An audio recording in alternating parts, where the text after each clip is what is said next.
देखिए, शहीद भुट्टो साहब कहते थे कि जो हिंदुस्तान है वो जमहूरी डेमोक्रेसी के शोर गुल की वजह से जिंदा है। आज मुझे लगता है पाकिस्तान में भी जमहूरियत का शोर गुल चल रहा है और कहीं ना कहीं उस मुल्क में भी डेमोक्रेसी जड़ पकड़ रही है।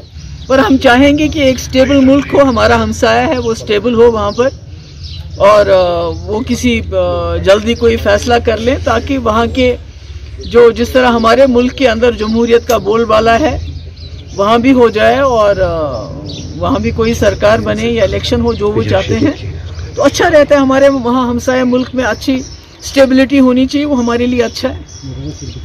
बहुत गलत है। देखिए, ये पूरी कौम को सजा दे रहे हैं।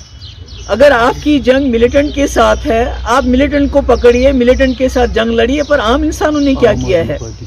अभी परसों हमारे कश्मीर पंडित भाइयों पे हमला हो गया तो कोई 100-150 लड़का इन्होंने वहाँ बंद कर लिया।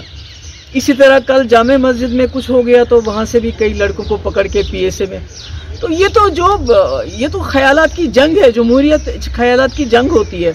आप एक इंसान को कैद कर सकते हो, उसके ख्यालों को आप कैद नहीं कर सकते, उसको जेल में नहीं डाल सकते हैं। तो जब तक यहाँ इफ़ाम तहफ़ीम, रिकन्सिलेशन, डायलॉग नहीं होगा यहाँ के लोगों के साथ, यहाँ के जवानों के साथ, तब तक ये पकड़ दकड़ जितनी भी ज्यादा करें उससे कुछ हासिल नहीं होगा, बल्कि जम्मू कश्मीर के लोग और दूर होते जाएंगे।